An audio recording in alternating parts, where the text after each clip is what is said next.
बहुत से लोग हैं वो कहते हैं वक्त नहीं मिलता, तो अपनी सामर्थ्य के हिसाब से और अपने वक्त के हिसाब से दान देने का कार्य वो करते हैं। सेवा, भक्ति और दान, इसमें क्या फर्क है? जो लोग ये सोचते हैं कि मात्र धन का दान देने से क्या आप अपने कर्म पूरे कर रहे हैं, अपना जो पुण्य का हिस्सा है, या फिर दान देने मात्र से आप अपना कर्म पूरा कर पाते हैं? जी, आपके फिर प्रश्न में 3 प्रश्न हैं और तीनों को मैं अक्षरशः बता रहा हूं।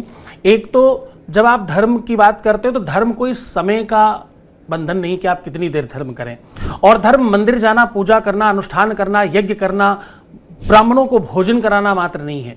धर्म का मतलब है सोपान है। स्त्री धर्म, पत्नी धर्म, पति धर्म, नैतिक धर्म, शिक्षा धर्म, कार्य धर्म, राज धर्म, नीति धर्म, बहुत सारे धर्म हैं। तो धर्म का मतलब जब आप अपनी निष्ठाओं का पालन करें, उसका मतलब है आप धर्म को समझ रहे हैं और धर्म को जानते हैं। परमात्मा को हम इसलिए धन्यवाद करते हैं कि आज आप घर में पानी इस्तेमाल करो, वाटर टैक्स आता है, सड़क पर चलते हैं, रोड टैक्स आता है, दुनिया भर के टैक्स है। ये अच्छा है बुरा है उस संदर्भ में नहीं, लेकिन आप इसको समझो, परमात्मा ने सकल भूमि गोपाल की, परमात्मा ने सब आपको दिया, पर किसी भी तरह से कोई टैक्स नहीं लेता ईश्वर। तो उसका धन्यवाद है, वो आप जिस भी रूप में कर सकें, वो सौहार्द है, जैसे भी आप कर सकें। धन्यवाद निर्विवाद हानि लाभ सहिए, जाहि विधि राखे राम ताहि विधि रहिए। आज अच्छा प्रभात हुआ, आज अच्छी सुबह हुई, आज अच्छी रात हुई, आज दिन बहुत अच्छी तरीके से गुजर गया, हमें हाथ पैर नाक मुंह पेट पीठ सब अच्छा दिया है। ये सब बातों के लिए धन्यवाद निर्विवाद हानि लाभ सहिए, जाहि विधि राखे राम ताहि विधि रहिए। परमात्मा को बस स्मरण रखो, हारिए न हिम्मत बिसारिए न राम, यही धर्म है। दूसरा आपने कहा दान जी। दान देने से क्या सब ठीक हो जाएगा?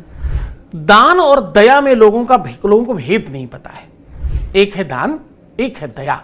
जब आप अपने से सामान्य लोगों को कुछ देते हैं, किसी भिक्षुक को, दरिद्र नारायण को, किसी की मदद करते हैं जब आप, तो ये दान नहीं है, ये धर्म भी नहीं है, ये सिर्फ और सिर्फ दया है, जो आपके हृदय को आह्लादित करती और आनंदित करती, आपको दाता बनाती है, आपको विशाल बनाती है। आप अपने आप में, अपने सबकॉन्शियस माइंड में बहुत बड़े हो जाते हो। परमात्मा कहता है कि चलो ठीक है, उस क्षण के लिए ही सही आप थोड़ी देर के लिए परमात्मा कार्य के लिए आगे बढ़े और आपके अंदर दया भाव आया। जितनी देर आपके मन में दया रहती है, जितनी देर किसी के प्रति करुणा रहती है, उतनी देर आपका बौद्धिक जो स्तर है, जो सोचने समझने की क्षमता है, उतनी ज्यादा स्पीड से चलने लगती, और वेद कहता है कि इससे आपका भाग्य चमकने लगता है। तो एक तो ये सोपान, एक सीढ़ी ये हो गई। दूसरा है दान।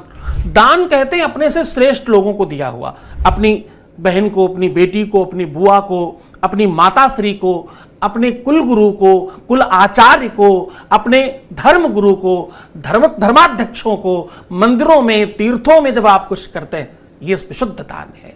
अपात्र दीयते दानम तद्दानम दान संप्रतम। दान की अपनी परंपरा है, दान की अपनी एक व्यवस्था है, दान उसी तरीके से दिया जाता है। दान अपात्र को नहीं, सुपात्र को दिया जाता है। एक ये जो आप छोटी छोटी जानकारियां बता रहे हैं, एक धर्म तक पहुंचने का रास्ता ये भी होता है कि